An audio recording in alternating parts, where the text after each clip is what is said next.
kita akan beranjak ke apa? Ke kegiatan yang ketiga, yaitu menyimpan atau membuang kotoran atau endapan bioblok yang berlebih ya teman-teman.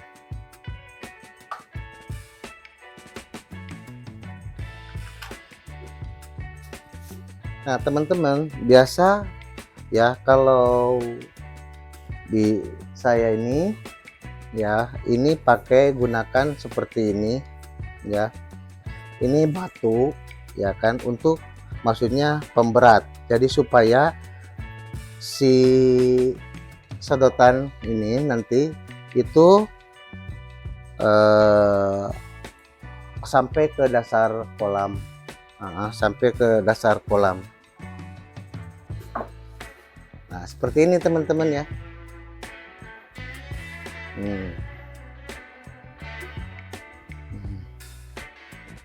Nah ini saya langsung buang ke sini teman-teman ya.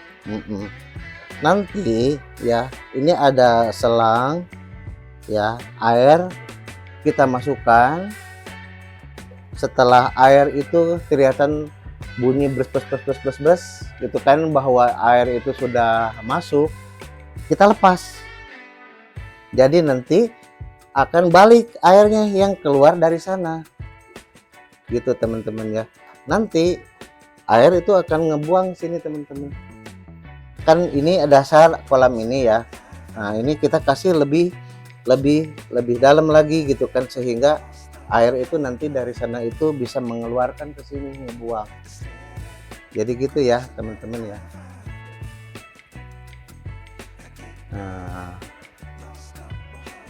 Nah ini kalau dipraktekkan sekarang pastinya lama ya teman-teman. Untuk itu, untuk tutorial sipon ini nanti akan saya buatkan video yang lain nanti ya, tutorial cara sipon ya, tutorial cara sipon nanti tunggu saja akan dibuatkan ya teman-teman ya. Baik, begitulah teman-teman cara menyipon ya kan. Kita membuang endapan yang berlebih air. Nah kalau saya biasanya 2 minggu 1 kali, itu yang rutin. Kecuali kalau kita memang ada kasus, misalnya ya teman-teman ya, ini air itu warnanya pucat,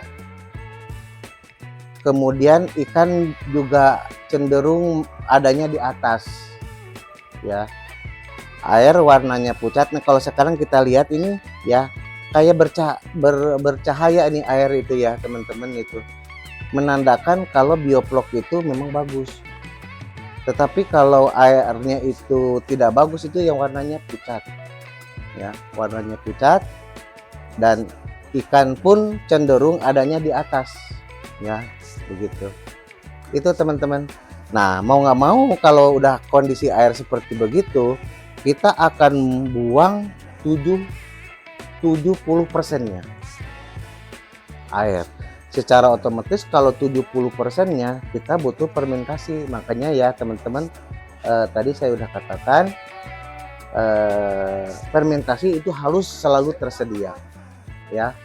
Jadi harus selalu tersedia itu fermentasi, karena seperti apabila kejadian tadi, kalau air 70% kita buang ya, secara otomatis diganti, dan kita perlu probiotik yang difermentasi. Itulah ya teman-teman untuk tahap yang ketiga ini, yaitu menyipon atau membuang endapan kotoran.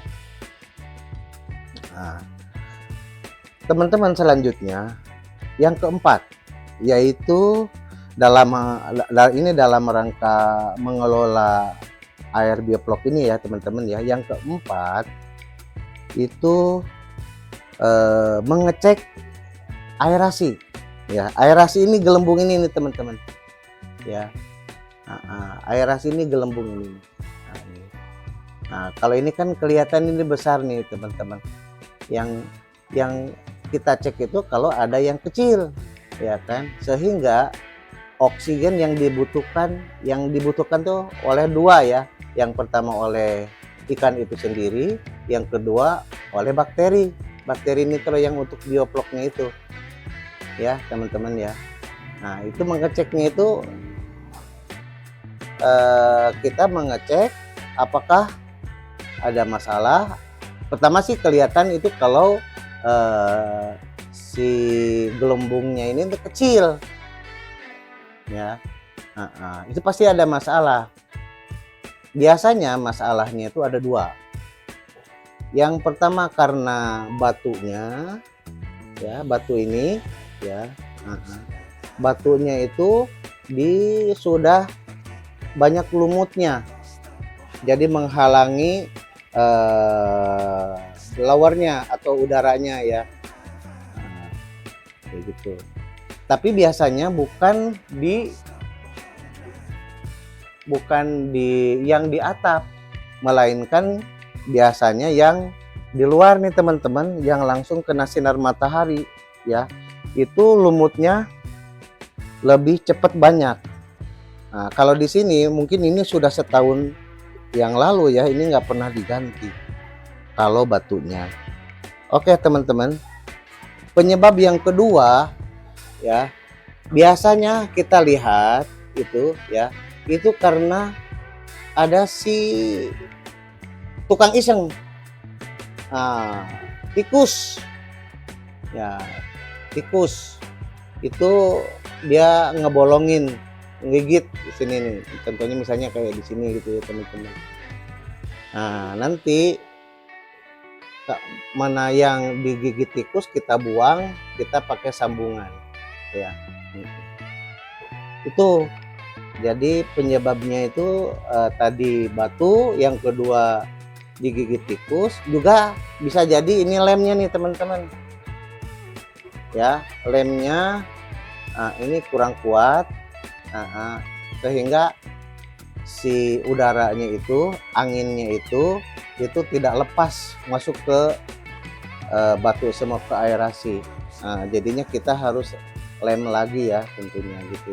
Itu teman-teman pengecekan terhadap aerasi ya, terhadap aerasi.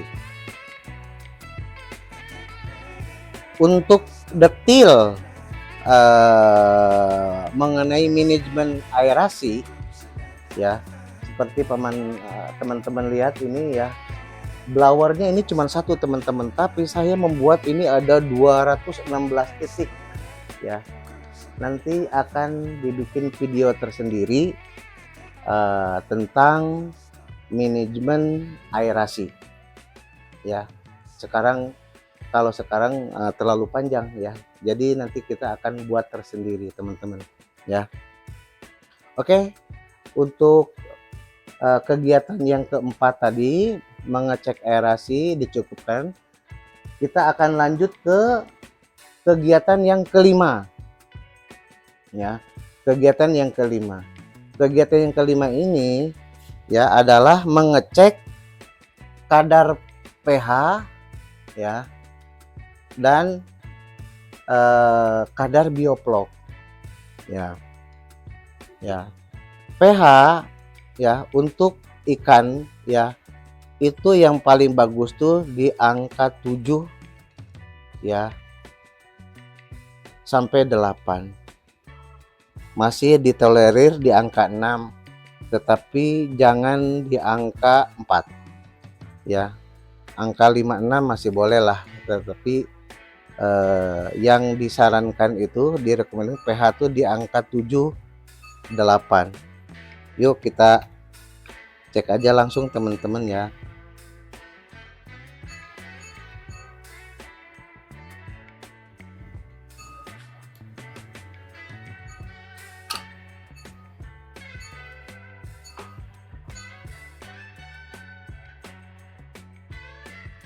Yuk, sekitar sampai sekitar 2 menit 3 menit lah teman-teman. Yuk kita keringkan.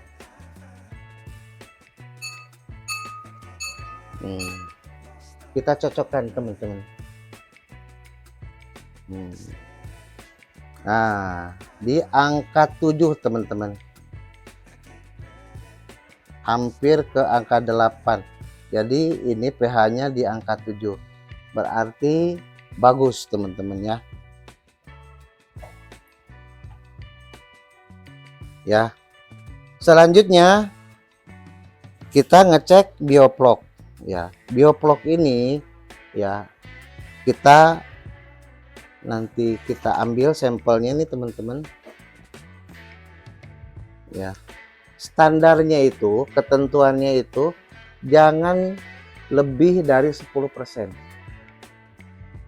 Ya, kita sekitar 3 menitan ya teman-teman. Nah, yang lebih bagus sih sampai 6 per ya, sampai mungkin 1 jam.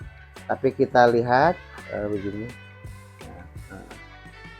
Nah, bioploknya itu teman-teman tuh lihat, ini tidak lebih dari 10%. Taruhlah angkanya di sini ya. Ya.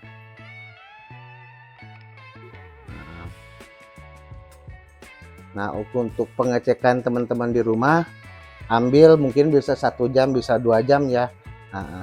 Pas kebetulan ini kita lagi bikin video, jadinya nggak bisa lama.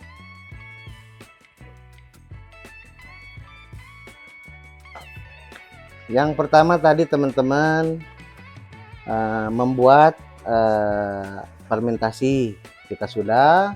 Kemudian kedua, memberikan probiotik yang secara rutin seminggu sekali ke kolam ikan bioplok, kita juga sudah.